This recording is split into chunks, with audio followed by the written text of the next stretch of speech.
মনের মাধুরী মিশা মাইকিং করবো, ঝাঁকে ঝাঁকে নায়িকা এসে আমার সালাম দিয়ে যাবো। আরে হানিফ ভাই তুই কি কইতাছ? আরে আমগো বিআইনের মতো মানে বাড়ির মধ্যে এত সুন্দর একটা নায়িকা থাকতে ওই যে বাইরে থেকে নায়িকা আনানোর কোনো দরকার নাই। দরকার আছে ভাইজান, এই ঘরের নায়িকা পরিমণি সাথে ব্যস্ত, সে আমাকে শিডিউল দেবে না। তাহলে তো হয়েই গেল। আচ্ছা ভাই শুনেন, আমার ডাইরেক্ট আইডিয়া আইছে। কি আইডিয়া? আপনারা কিন্তু নাটকের নায়ক হইতে হবে। কি? শুনুন, আমি তো একটা চ্যানেলের নায়িকা হইতে যাইতেছি নাটকের, কিন্তু এখন পর্যন্ত কোনো নায়ক খুঁজে পেতেছি না। কেন ভাই কই? তোর আপনার ভাই কি নায়ক হইব নাকি? তার কি নায়ক হওয়ার যোগ্যতা আছে? তাহলে দেখতে কি নায়কের মতো লাগে? আর যদি থাকতো তারপর একটা কথা ছিল, কিন্তু সে তো বাড়িতেই নেই। শোনেন একটা কথা, কি আপনি কিন্তু দেখতে একদম সলমান শাহর মতো। আমি জানি আমিও দেখতে একটু শাবনূরের মতো, কখনো কি খেয়াল করছেন?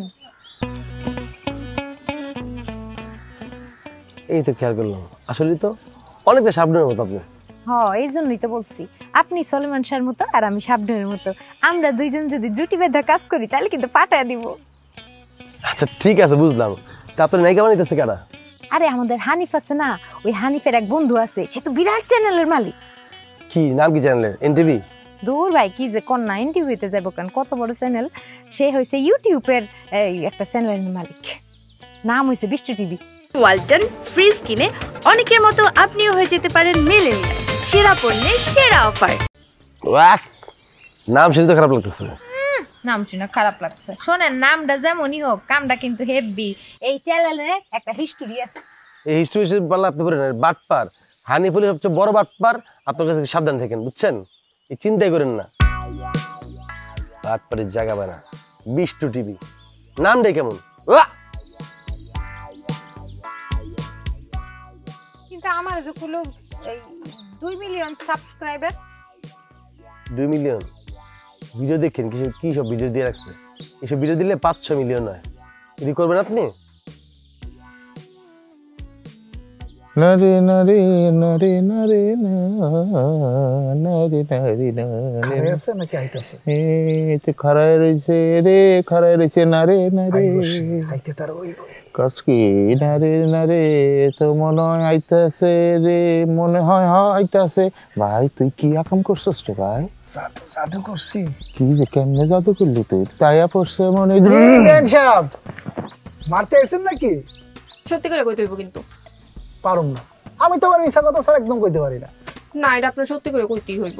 কইলাম তো পারি না। আপনার বন্ধু কইছেন না আমি বাটপার, তার কথাতে এতদিন আপনি আমার বাটপার করে রাখছেন। আচ্ছা শুনেন, এই বিষ্টু চ্যানেলের মালিক কি সত্যি আপনার বন্ধু? না, শত্রু। মলাম ভাই, হ্যাঁ ওনার কোন ঠিক করে কথা কইতে আমার সাথে। আনি ভাই বিয়ান সাহেবের সাথে ঠিক করে কথা বলবি কিন্তু ফাজিল। না, আমি ঠিক করে কথা কইতে পারবো না। আমি তার লগে সত্যি কথা কইতে পারবো না। এখন আমি আশেপাশে গ্রামে যাবো, একটা মাইকিং বাড়া করবো, মনের মাধুরী মিশা মাইকিং করবো, ঝাঁকে ঝাঁকে নায়িকা এসে আমার সালাম দিয়ে যাবো। আরে হানিফ ভাই তুই কি কইতাছ?